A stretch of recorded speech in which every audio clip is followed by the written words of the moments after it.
Cash for query, क्या मतलब sir इस चीज़ का? देखो, जब हम बात करते हैं क्वेरी की, क्वेरी का अर्थ होता है सवाल यानी कि क्वेश्चन।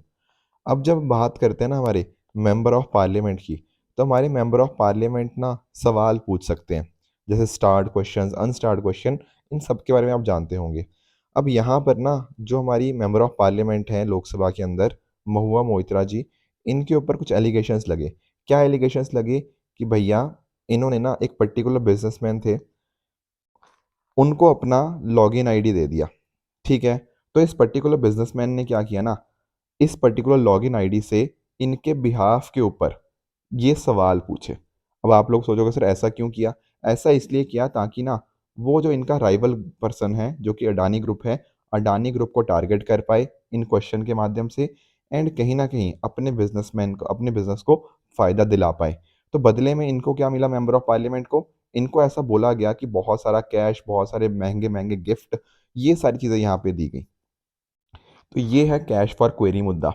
अब ये मुद्दा जाता है कहाँ पे? आपकी एथिक्स कमेटी के पास।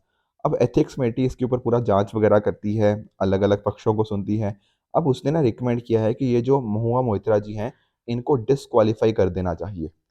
अब एक्चुअल में ना ऐसी पावर्स हैं इसके पास कि ये डिस्क्वालिफिकेशन के लिए रिकमेंड कर सकती है, डिस्क्वालीफाई नहीं कर सकती। तो इसने क्या किया है? रिकमेंड किया है। अब होगा क्या, इनकी जो रिपोर्ट है ना, एथिक्स कमेटी की जो रिपोर्ट है, वो 4 दिसंबर, जिस दिन आपका विंटर सेशन स्टार्ट होगा, उस दिन लोकसभा के सामने रखी जाएगी। अगर हाउस इनके पक्ष में वोटिंग करता है, मतलब एथिक्स कमेटी वाला जो रिपोर्ट है उसके पक्ष में वोटिंग करता है, तो इनको डिस्क्वालीफाई फिर किया जा सकता है। तो ये होता है पूरा प्रोसेस। आप में से कुछ लोगों को एथिक्स कमेटी के बारे में शायद ना पता हो, वैसे ना मैं आपको बता दूं, 26 अक्टूबर, यानी कि आज से 15 दिन पहले हमने इसको बहुत डिटेल में डिस्कस किया था।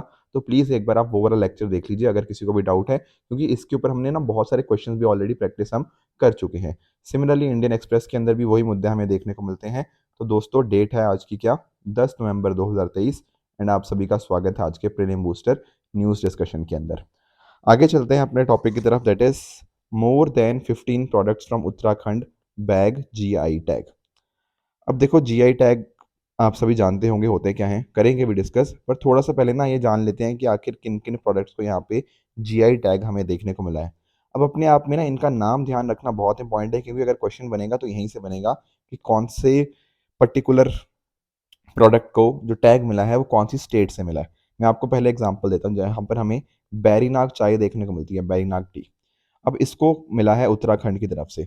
अब ये जो पर्टिकुलर चाय है ना, अपने आप में काफ़ी इंटरेस्टिंग है। रीज़न बीइंग कि आपको हिमालयाज़ के अंदर एक प्लांट पाया जाता है, उसके लीफ से बनती हुई देखने को मिल जाएगी। और इसकी इंटरनेशनली भी बहुत ज़्यादा डिमांड है, लंदन टी हाउसेस में काफ़ी सॉट आफ्टर है।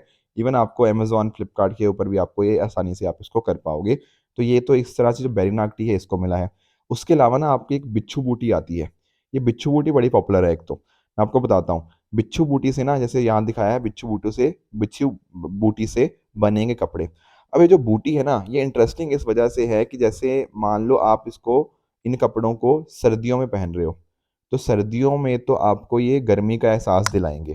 कहने का अर्थ क्या, कि सर्दियों में आप ये कपड़े पहनोगे इनसे, बिच्छू बूटी से बने हुए, तो आपको ठंड नहीं लगेगी। ऑन द अदर हैंड, अगर आप गर्मियों में ये कपड़े पहनोगे, तो भैया आपको गर्मी नहीं लगेगी कपड़े पहन के। क्या आप लॉजिक समझ पाए? जैसे आप मान लो आप जैकेट पहनते हो, अब जैकेट पहनते हो तो सर्दियों में पहन लेते हो आप जैकेट, पर गर्मियों में थोड़ी जैकेट पहन सकते हो। पर बिच्छू बूटी के केस में ऐसा नहीं है, आप इसको सर्दियों में भी पहन सकते हो, गर्मियों में भी। अकॉर्डिंगली ये कपड़े इस तरह से हमें देखने को मिल जाते हैं। तो ध्यान रखना, ये बिच्छू बूटी जो है ना, आपको सिर्फ उत्तराखंड में ही नहीं, आपको जैसे हिमाचल प्रदेश के अंदर भी ये बहुत ज़्यादा पॉपुलर है। पर ध्यान क्या रखना है कि जो जीआई टैग मिला है ना, वो उत्तराखंड को यहाँ पे देखने को मिल जाता है।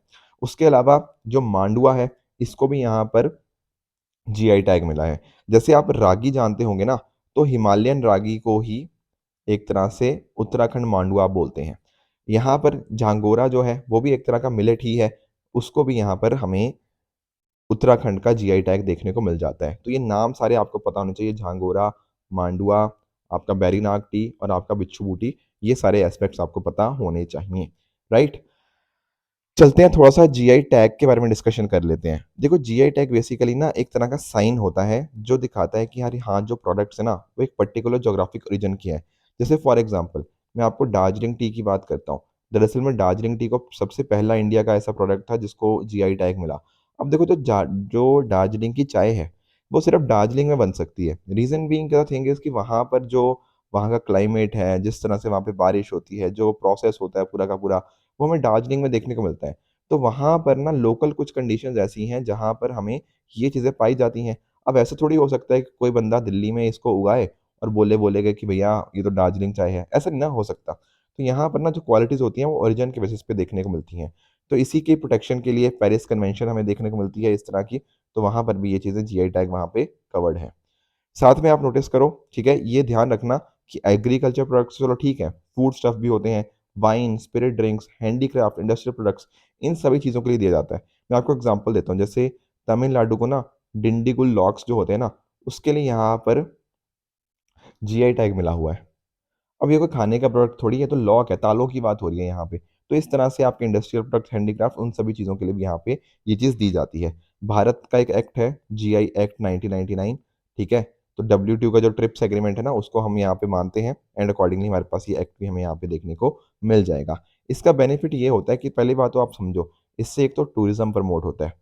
डेफ़िनेटली लोगों को पता लगेगा यार ये जगह पॉपुलर है इस चीज़ की वजह से, तो वहाँ पे टूरिज़्म प्रमोट होता है।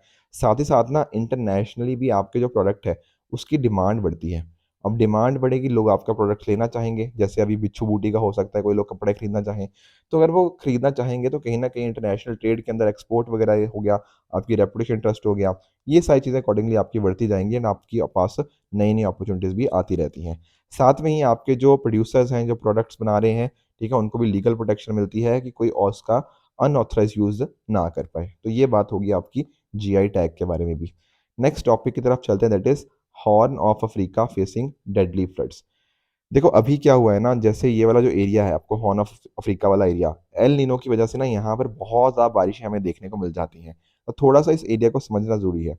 देखो एक्चुअल में जब मैं बात करता हूँ ना किसकी, हॉर्न ऑफ अफ्रीका की, तो इसकी ना अलग-अलग डेफिनेशंस हैं। दुनिया में कोई ऐसी मतलब ना इसकी सिंगल डेफिनेशन नहीं देखने को मिलेगी।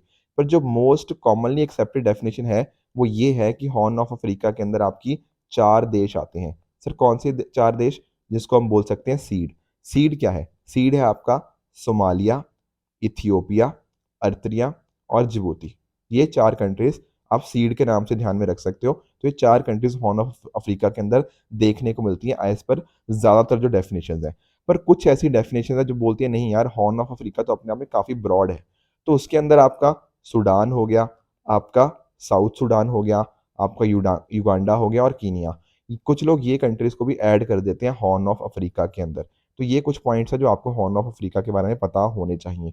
इनफैक्ट ना एक यहाँ पर ग्रेटर हॉर्न रीजन भी देखने को मिलता है। अब ये क्या नया चीज़ है सर ग्रेटर हॉर्न रीजन? देखो ग्रेटर हॉर्न रीजन के अंदर ये बाकी सारी चीज़ें तो आती ही आती हैं। उसके अलावा आपकी 3 छोटी कंट्रीज़ और मतलब रवांडा, बुरुंडी और तंज़ानिया। ये तीनों कंट्रीज़ भी अगर आप ऐड कर दोगे ना, तो ये बन जाता है आपका greater horn region. I hope ये एस्पेक्ट का पता लग गया होगा। इसके अलावा थोड़ा-सा आप और देखो, यहाँ पर जैसे आपको रेड सी देखने को मिल जाएगा इस साइड के ऊपर। यहाँ पर आपको गल्फ ऑफ ईडन देखने को मिल जाएगा और यहाँ पर आपकी स्टेट है जिसका नाम क्या है? बाबल मानदेव स्टेट। तो ये कुछ इंपॉर्टेंट लोकेशंस हैं आपको पता होनी चाहिए। चलो सर ये तो पता लग गया। इसके अलावा यहाँ पर ना जो सोमालिया है ना वो भी थोड़ा न्यूज़ में रहता है। तो सोमालिया की भी ना ज़रा बॉर्डरिंग कंट्रीज़ एक बार आप देख लो। जैसे एक तो जिबूती के साथ इसका बॉर्डर टच होता है। यहाँ पर इथियोपिया हो गया एंड लास्टली यहाँ पे सदर्न साइड वाली साउथ वेस्ट की तरफ आपका कीनिया भी आपको देखने को मिल जाएगा। तो ये पॉइंट्स आपको पता होने चाहिए। देखो मैं ना मैपिंग वाले क्वेश्चन थोड़े ज़्यादा इसलिए कोशिश करवाता हूँ आपको करवाने की, ताकि ना आप मैप ध्यान में रखो। मैं ये नहीं कह रहा कि आप सोमालिया की बॉर्डरिंग कंट्रीज़ ऐसे रट के बैठ जाओ कि जिबूती, इथियोपिया, कीनिया, पॉसिबल ही नहीं है। पर अगर आपके दिमाग में मैप की थोड़ी क्लैरिटी होगी ना, तो आप इन चीज़ों को अकॉर्डिंगली एग्ज़ाम के अंदर डिटरमाइन कर पाओगे। क्या ये बात क्लियर हुई? ठीक है, ये सारे पॉइंट्स अकॉर्डिंगली हमने डिस्कस कर लिए, कहाँ पे कौन-सी स्टेट है, तो ये चीज़ आपको पता लग गई होगी। आगे चलते हैं, हम डिस्कस कर लेते हैं India's energy conservation building code 2017 के बारे में। तो दरअसल में ना एक हमारे पास एजेंसी है इंटरनेशनल एनर्जी एजेंसी। पिछले दिनों इनकी कुछ रिपोर्ट्स के ऊपर भी हमने चर्चा करी थी। तो इस रिपोर्ट के अंतर्गत ही बात क्या करी गई है, हमारा जो ईसीबीसी कोड है ना 2017 वाला, इसको बोला गया है, इसकी थोड़ी तारीफ़ करी गई है कि इंडिया ने अच्छे से ये काम किया है। अदरवाइज़ बाकी कंट्री ज़्यादा अच्छा काम कर नहीं रही। सर क्या काम किया हमने ऐसा अच्छा? देखो समझने की कोशिश करना। मान लो आप एक बिल्डिंग है, ठीक है। अब बिल्डिंग आप अलग अलग तरह से बना सकते हो, पर मान लो एक बंदे ने बिल्डिंग बनाई, उसने ना बिल्कुल किसी चीज़ का ध्यान नहीं रखा। जैसे फॉर एग्जांपल यहाँ पर बिल्कुल भी आपकी सूरज की रोशनी, सनलाइट नहीं आ रही, बिल्कुल भी हवा वगैरह नहीं आ रही, तो क्या होगा? जो भी बंदा यहाँ पे काम कर रहा है उसको दिन भर क्या करना पड़ेगा? उसको दिन भर एसी चला के रखना पड़ेगा, उसको दिन भर बिजली, लाइट वगैरह हो गया, इलेक्ट्रिसिटी ये चाहिए होगी, ठीक है, क्योंकि रोशनी आ ही नहीं रही। तो ये दिक्कतें आती हैं। पर ऑन द अदर हैंड मान लो दूसरा पर्सन था, उसने जब जो कहीं ना कहीं बिल्डिंग्स बनाई, तो वहां पर प्रॉपर रोशनी का ध्यान रखा, प्रॉपर हवा पानी का ध्यान रखा। उससे क्या हुआ? उससे हमारी जो एनर्जी कंजम्पशन थी ना दिन के समय, वो काफ़ी कम होगी। बात ठीक है या नहीं ठीक है? बिल्कुल ठीक है। इसी को बोलते हैं एनर्जी कंजर्वेशन बिल्डिंग कोड। जो प्रॉपरली इन चीज़ों को करता है ना, उसको हम यहाँ पे कह सकते हैं। बेसिकली ना अगर हम इस तरह की कमर्शियल बिल्डिंग्स देखते हैं तो वहाँ पर एनर्जी सेविंग्स होती है कितनी की? 25 से 50% की, जो ईसीबीसी बिल्डिंग्स जिनको हम बोल सकते हैं। तो ये ईसीबीसी कोड जो है, किसने इसको रिलीज़ किया गया था? इसको रिलीज़ किया गया है बाय मिनिस्ट्री ऑफ पावर के द्वारा, और मिनिस्ट्री ऑफ पावर के अंतर्गत जो ब्यूरो ऑफ एनर्जी एफिशिएंसी देखने को मिलता है। तो पहली बार तो 2007 में था, फिर उसको अपडेट किया गया 2017 के अंदर। ये चीज़ भी आपको पता होनी चाहिए। एक यूपीएससी आपसे और भी क्वेश्चन पूछ सकता है कि क्या भैया जितनी भी स्टेट्स हैं, क्या सारी की सारी स्टेट्स के अंदर ये इन्फोर्स हो चुका है? The answer is no. अभी भी कुछ स्टेट्स हैं जैसे महाराष्ट्र, गुजरात और भी स्टेट्स हैं जिन्होंने अभी तक इनको इन्फोर्स नहीं किया। राइट। तो कमर्शियल बिल्डिंग्स की रिगार्डिंग तो मैंने आपको ये चीज़ बता दी। आपके hospitals, hotels, schools, shopping complexes, multiplexes, जिनका लोड इतना होता है 100 किलोवाट और मोर, और आपकी डिमांड जो होती है वो 120 किलोवाट एम्पियर से ज़्यादा होती है, वहाँ पर हमें ये चीज़ देखने को मिल जाती है। ठीक है ना? तो आपके एनर्जी स्टैंडर्ड्स आपको इतने हमें ईसीबीसी कंप्लाइंट बिल्डिंग्स में देखने को मिलते हैं कि 25 से 50% की हमें जो सेविंग्स है देखने को मिल जाती है। यहाँ पर ना अलग अलग कंपोनेंट्स भी आपके देखने को मिलते हैं कि आपकी वॉल्स कैसी हैं, रूफ्स कैसी हैं, विंडोज़ हैं। इसके अलावा आपकी लाइटिंग सिस्टम हो गया, और आपका जो एचवीएसी वो भी देखा जाता है। एचवीएसी का अर्थ क्या होता है? एच का अर्थ होता है आपका हीटिंग के साथ, वी का अर्थ होता है आपके वेंटिलेशन के साथ, और एसी तो आप जानते होंगे बेसिकली आपका जो एयर कंडीशनिंग है उसको यहाँ पे देखने को मिल जाता है। तो यहाँ पर का जो रिक्वायरमेंट्स है ना, उनमें कुछ मैंडेटरी रिक्वायरमेंट्स होती हैं, कुछ होती है प्रिस्क्रिप्टिव, कुछ है जो करनी ही करनी है, कुछ है जो आप कर सकते हो तो बढ़िया है। राइट। और यहाँ पर ना ईसीबीसी के ऊपर एक लाइन और भी इंपॉर्टेंट है, दैट इज कि क्या ये सिर्फ नई बिल्डिंग्स के लिए है? नहीं, नई बिल्डिंग्स तो है ही है, पर अगर आपकी कुछ पुरानी बिल्डिंग्स हैं, आप उसको रेट्रोफिट कर रहे हो, तो वहाँ पर भी ये चीज़ एप्लीकेबल देखने को मिल जाएगी। बाकी यहाँ पर आपके डिफरेंट डिफरेंट टैग्स है, ईसीबीसी हो गया, ईसीबीसी प्लस हो गया, सुपर ईसीबीसी हो गया, ये भी यहाँ देखने को मिल जाते हैं।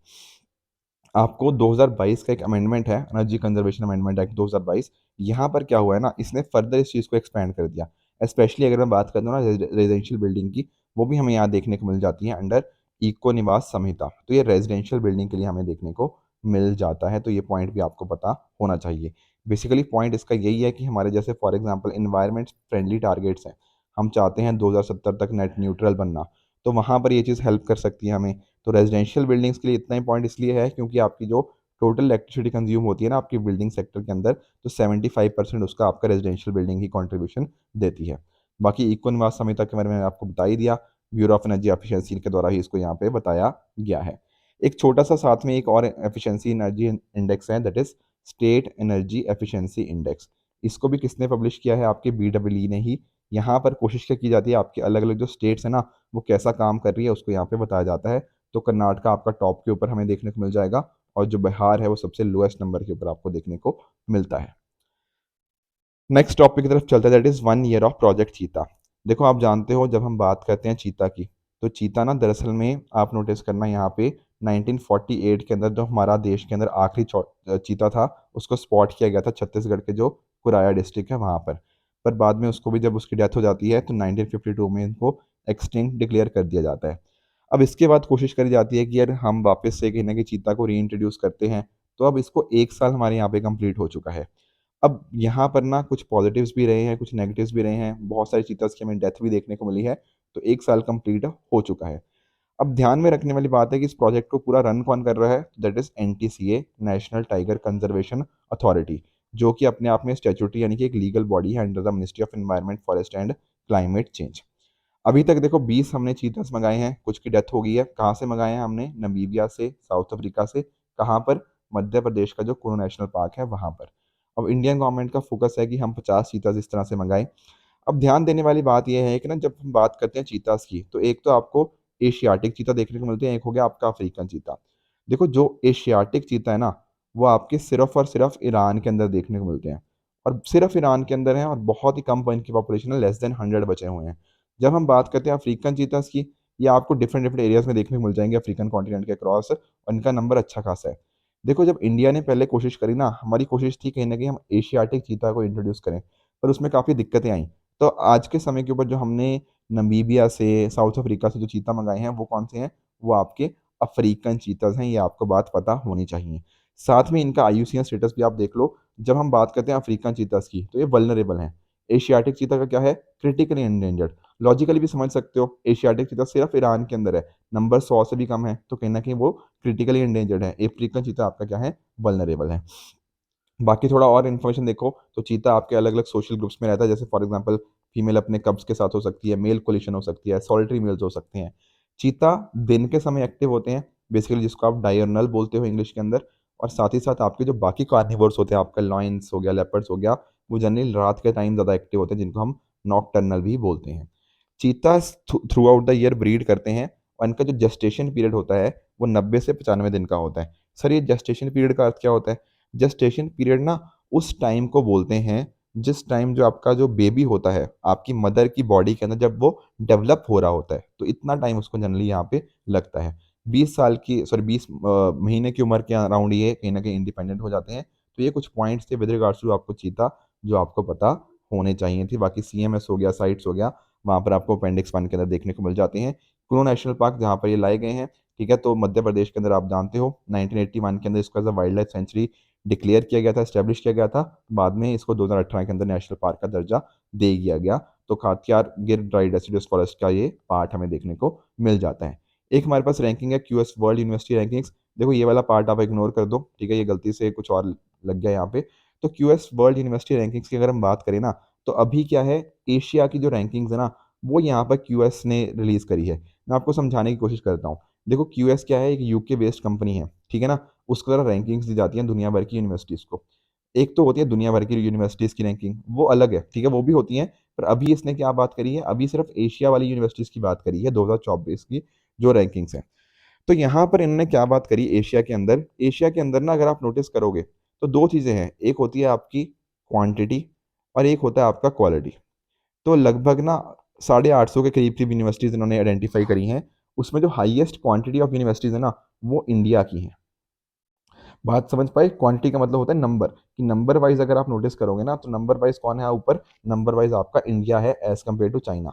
इंडिया की यूनिवर्सिटीज ज़्यादा है quantity wise as compare to China. ये नंबर्स भी आप, ठीक है, यहाँ पर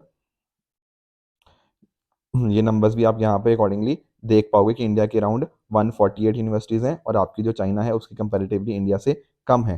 तो ये तो बात होगी क्वांटिटी की। क्वालिटी की क्या बात है? क्वालिटी की बात इस तरह से है कि अगर आप क्वालिटी में देखोगे ना, तो क्वालिटी में चाइना आगे है। जैसे फॉर एग्जांपल जो पहली यूनिवर्सिटी ही है टॉप में, वो चाइना की आपको देखने को मिलती है। सर इंडिया की पहली यूनिवर्सिटी कहाँ पे आती है? इंडिया की पहली यूनिवर्सिटी आती है आपकी रैंक नंबर 40 के ऊपर, आईआईटी बॉम्बे। तो इंडिया में ना यूनिवर्सिटीज़ ज़्यादा हैं जो कोई बढ़िया कर रही हैं, पर टॉप मोस्ट यूनिवर्सिटीज़ इंडिया की बहुत कम है। Getting the point? तो ये चीज़ आपको यहाँ पे थोड़ा पता होनी चाहिए। तो दरअसल में जो क्यूएस की जो रैंकिंग्स होती हैं, वहाँ पर टोटल 10 इंडिकेटर्स देखे जाते हैं, जैसे आपका एकेडमिक रेपुटेशन हो गया, एम्प्लॉयर रेपुटेशन, इस तरह से और बहुत सारे। पर जब हम एशिया वाली रैंकिंग्स बात करते हैं, वहाँ पे थोड़े इंडिकेटर्स में बदलाव आता है, और यहाँ पे टोटल हमारे 11 इंडिकेटर्स देखने को मिल जाते हैं। तो जैसा मैं आपको बता रहा था, 856 यूनिवर्सिटीज़ को यहाँ पे देखा गया, उसमें अराउंड कितनी थी, 148 यूनिवर्सिटीज़ किसकी थी? सिर्फ और सिर्फ आपकी इंडिया की देखने को मिल जाती हैं। तो ये पॉइंट आपको यहाँ पे पता होना चाहिए। अब इंडिया ने ना देखो, जैसे एकेडमिक रेपुटेशन हो गया, एम्प्लॉयर रेपुटेशन, आपकी यूनिवर्सिटी की कैसी रेपुटेशन है, उन चीज़ों के अंदर थोड़ा सा खराब परफॉर्म किया है। पर बाकी जो चीज़ें हैं कि कितना पीएचडी वाला स्टाफ है, कितने पेपर्स आपकी फैकल्टी पब्लिश करता है, ये बाकी चीज़ों के अंदर इंडिया ने अच्छा काम किया है। तो कहीं ना इन चीज़ों के ऊपर हमें थोड़ा काम करने की ज़रूरत है, अगर हम चाहते हैं कि हमारी यूनिवर्सिटीज़ और भी कहीं ना कहीं बेहतर परफॉर्म कर पाए। ठीक है, तो इस तरह से पूरा डेटा है, आप देख पाओगे। ठीक है, तो इस बार आपका IIT Bombay, IIT Delhi, IIT Madras, IIC Bangalore, इस तरह से पूरा आप यहाँ पे डेटा देख सकते हो। तो कोशिश इंडिया की बढ़िया है, ठीक है, बट अभी और काम कहीं ना कहीं करना बचा हुआ है। जैसा मैं आपको बता रहा था, एकेडमिक रेपुटेशन के अंदर इंडिया काफ़ी खराब है, पेपर पर फैकल्टी के अंदर अच्छा काम किया है, पीएचडी इंडिकेटर के अंदर अच्छा काम किया है। तो ये सारी चीज़ें आपको थोड़ा एक बेसिक आइडिया इसके रिगार्डिंग पता होना चाहिए। तो ये थी आज की डिस्कशन। इसके बेसिस के ऊपर मैं कुछ आपको होमवर्क दे रहा हूँ, जिनका मुझे आप नीचे कमेंट्स में आंसर बताओगे कि भैया कौन सा ठीक है, कौन सा गलत है। एक होमवर्क और है आपका एनबीएफसी के रिगार्डिंग, थोड़ा सा स्टैटिक क्वेश्चन है, पर कहीं ना कहीं एनबीएफसी अभी न्यूज़ में थे तो आपका करंट भी यहाँ पे कवर हो जाएगा। ब्रह्मपुत्रा रिवर की अगर हम बात करें, देखो इसकी ट्रिब्यूटरीज के ऊपर आई थिंक 2018 में या 19 में यूपीएससी ने ऑलरेडी क्वेश्चन पूछा हुआ है, पर ब्रह्मपुत्रा अभी भी न्यूज़ में थी, थोड़ा आपको इसका आंसर मुझे बताना पड़ेगा। कल जो मैंने होमवर्क दिया था उसका मैं आपको आंसर बता देता हूँ, जैसे एफ के बारे में, तो क्या F is not a special agency? बिल्कुल गलत है, it is a special agency. दूसरे अगर हम बात करें KLIP, Kaleshwaram lift irrigation project की, तो कह रहा है ये महानदी रिवर के ऊपर है। अरे नहीं भैया, कल हमने गोदावरी रिवर पढ़ी थी और इसके अलावा हमने वहाँ पे प्रणहिता का भी डिस्कशन किया था, तो सेकंड आपका हो जाएगा फॉल्स। तीसरा कह रहा है निक्षय पोर्टल आपका HIV केसेस के लिए है, नहीं, ये टीबी की बात कर रहा है, तो थर्ड भी फॉल्स है। चौथा जो बात करें इस वॉल्केनो की, तो ये अपने आप में आपका करेक्ट बन जाएगा। राइट, इसके अलावा मैंने पूछा था आपसे कि भूटान का बॉर्डर किस किस स्टेट के साथ शेयर होता है। देखो ये रहा आपका भूटान। ठीक है, भूटान के अगर आप बॉर्डर की बात करो तो यहाँ पर अरुणाचल प्रदेश भी है, आपका असम भी है, आपका सिक्किम भी है, और भैया ये वेस्ट बंगाल भी तो है। ये देखो, ये देखो, ये पूरा वेस्ट बंगाल ही तो है। तो चारों की चारों स्टेट से इसका बॉर्डर टच होता है, तो इसका आंसर बनेगा ऑप्शन नंबर डी। दूसरा मैंने होमवर्क दिया था आपको लीप हेड इनिशिएटिव के बारे में, ये तो मैंने आपको पढ़ाया ही था। अब यहाँ पर ना एक बार नोटिस करना, जब भी यूपीएससी भी इनफैक्ट क्या करती है ना, आपकी जो मिनिस्ट्री है ना उसका नाम बदलने की कोशिश करती है ताकि आपको कंफ्यूज किया जा पाए। तो यहाँ पर जो लीप अहेड की मिनिस्ट्री बताई गई है ना, वो अपने आप में गलत है। ये मिनिस्ट्री ऑफ कॉमर्स नहीं है आपकी, मिनिस्ट्री ऑफ इंफॉर्मेशन टेक्नोलॉजी और इलेक्ट्रॉनिक्स वाली मिनिस्ट्री है। तो ये बात आपकी गलत हो जाएगी, ये मिनिस्ट्री यहाँ पे गलत दी हुई है। बाकी सारी स्टेटमेंट ओवरऑल ठीक थी, बट ये गलत था। दूसरा कह रहा है यहाँ पे स्टार्टअप्स को सपोर्ट किया जा रहा है, बिल्कुल ठीक बात है, और यहाँ पे मेंटरशिप वगैरह दी जा रही है, ये बातें बिल्कुल करेक्ट है। तो इसका सही आंसर बनेगा ऑप्शन नंबर बी 2 एंड 3। ये पूरी की पूरी इन्फॉर्मेशन यहाँ भी प्रोवाइड कर दी ताकि आपको कोई समझने में कोई भी दिक्कत ना आए। अगर आपको आज के लेक्चर की पीडीएफ चाहिए तो आप हमारे Telegram channel PW only official पर जाके इस लेक्चर की पीडीएफ को डाउनलोड करके अपनी प्रिपरेशन को और भी बेहतर बना सकते हो। आई होप आज का सेशन आप सभी को बहुत अच्छे से समझ आया होगा। इसी तरह से आप भी अपने एंड पे हार्ड वर्क करते रहिए। Goodbye and good luck.